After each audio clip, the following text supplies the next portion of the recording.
Aid. It's a word that brings to mind relief, support, and goodwill. But in the complex web of global politics, can aid ever be just aid? Or does it come with deeper implications, shaping nations in ways beyond what meets the eye? Across the world, billions are spent in the name of assistance, but as history shows, the influence behind aid can stretch far beyond humanitarian efforts. What happens when support becomes strategy, and when help is more than just a helping hand?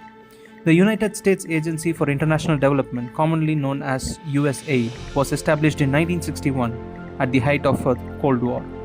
It was initiated by then President John F. Kennedy to coordinate foreign assistance, which had already become a crucial element of US foreign policy in countering Soviet influence. Currently, approximately 60% of US foreign assistance is administered by USAID, with a total of $43.79 billion disbursed in the fiscal year 2023. Assistance was provided to about 130 countries through a workforce of 10,000 personnel, two-thirds of whom are stationed overseas. Funding for USAID is allocated by Congress based on requests from the administration. According to the Congressional Research Service, strategic and conflict-affected nations are prioritized. Efforts to alleviate poverty, combat disease, and address humanitarian crises are led by USAID, while US commercial interests are supported by promoting economic growth and global trade participation. Among the largest recipients of aid were Ukraine, Ethiopia, Jordan, Congo, Somalia, Yemen, Afghanistan, Nigeria, South Sudan, and Syria.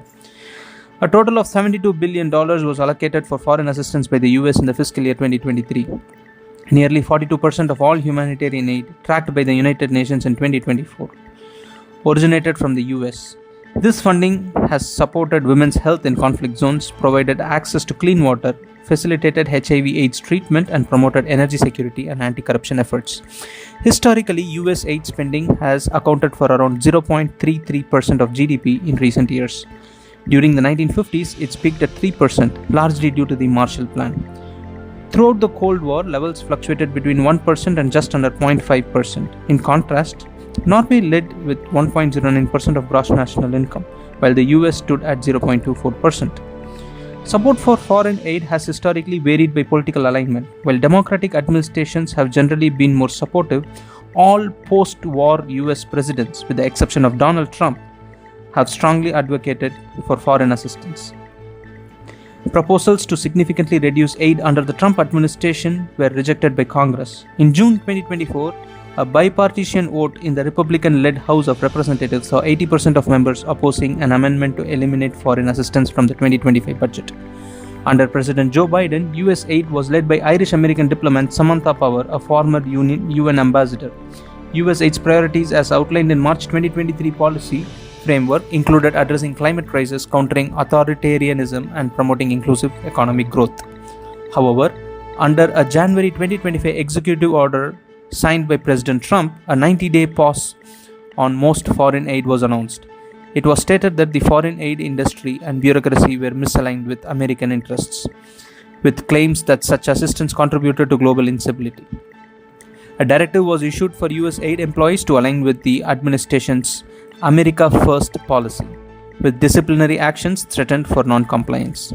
This decision raised concerns among humanitarian organizations and UN agencies, as drastic reductions in food, shelter, and healthcare distributions were anticipated. Sources familiar with US aid operations noted that its ability to provide humanitarian aid to countries lacking diplomatic relations with the US, such as Iran and North Korea, could be lost if merged into the State Department. This shift, if implemented, may result in aid becoming entirely dictated by political objectives rather than humanitarian needs. According to the former US official Mike Pence, elements within the US foreign policy establishment, including USAID, think tanks, and major tech companies, allegedly influenced India's 2019 general elections against Prime Minister Narendra Modi. It is claimed that online discourse was manipulated to promote the idea that Modi's success was due to misinformation, widespread censorship. Mike Pence states that US-backed entities framed Modi's supporters as spreading fake news to justify intervention in India's digital space. Reports describing India as facing a misinformation crisis were produced, leading to increased content moderation targeting pro-Modi narratives on social media. He claims that US State Department pressured major tech companies like Facebook, WhatsApp, YouTube, and Twitter to limit pro-Modi content, WhatsApp's decision to restrict message forwarding in India in early 2019 is cited as an effort to curb mobilization power. Beyond India, Benz alleges that US entities sought to influence Bangladesh's political landscape, particularly against Prime Minister Sheikh Hasina, due to her country's growing ties with China.